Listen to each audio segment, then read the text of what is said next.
আপনারা যেটা দেখছেন এই যে এখানে আলমগীর ঠিকাদার দুর্নীতির শীর্ষে অবস্থান করেছে, তার অধিকাংশ কাজই হচ্ছে অনিয়ম দুর্নীতিতে ভরপুর।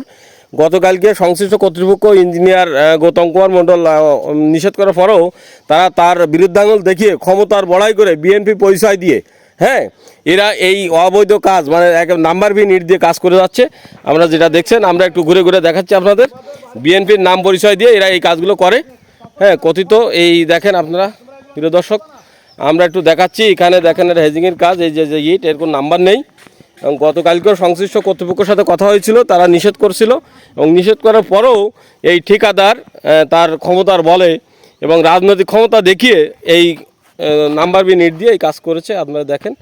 তো এই ছিল আমাদের রায়পুর ভগবতীপুর সড়কে যে কাজটা হচ্ছে ফিলারের কাজ, সেই কাজে। এবং আমরা একটু এগিয়ে দেখাচ্ছি, এই দেখেন এটির যে মান খুব অত্যন্ত, এর কোনো নাম্বার নেই, নাম্বার বি নেই।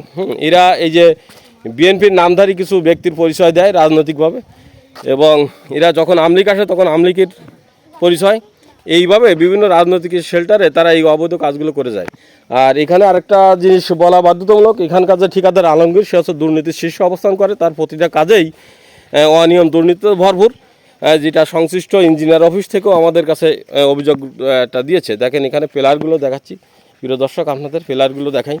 এই দেখেন ইটির মানটা দেখেন, এই দেখেন যে ফাইলিংয়ের যে পিলারটা, এখানে কোনো সমতল নাই, একেবারে ইচ্ছা মতো তাদের এই কাজ করে যাচ্ছে।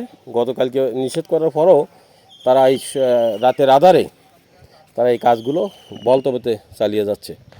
তো এই ছিল সর্বশেষ আপডেট। আমরা সংশ্লিষ্ট এক্সেনের সাথে কথা বলবো এবং বিষয়টা আপনাদের আরও বিস্তারিত জানানোর জন্য আমাদের পেজেই থাকবেন। তো এই ছিল রায়পুর ভগবতীপুর সড়ক থেকে বিস্তারিত। আমি তার কথাই বলতেছি। কিসের পাবলিক ও? আপনি পাবলিক বলতেছেন কেন?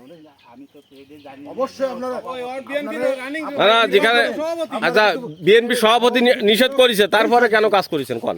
এই আবার অর্ডার দিতে তারপর করি। মানে বিএনপি সভাপতি আবার পুনর অর্ডার দিছে? জিয়া ভাই বলেছে তারপর কাজ করি। আমি তারে ছাড়া আমি কাজ করি। জিয়া ভাই বলেছে যে ইট খারাপ হইছে, এই খারাপ ইটে কাজ করা যাবে না। আচ্ছা, তারপরে আমি কন্ট্রাক্টরের বাইক নিয়ে ডেকে নিয়ে আসি, সে আইসে জিয়া ভাইয়ের সাথে আলাপ করেছে, আলাপ করলে করছে যে ভাই এর আমি ইট জানো আর আসে না, এই যে কয়েন আইছে এই কয়েন গাইতে সাথে এই ইট জানো আর আসে না। কে বলেছে এটা? জিয়া ভাই। জিয়া ভাই কি আপনার সাথে বলেছে? আমি দাঁড়িয়ে ছিলাম। ও আপনি দাঁড়িয়ে ছিলেন। জি। তাহলে আমরা যেটা জানতে যে পারছি এই আমি জানো আর আসে না, বা যেগুলো আইছে সেগুলোতে কাজ করেন, হয় যেগুলোতে কাজ সেই করে কাজ করেন। ওকে।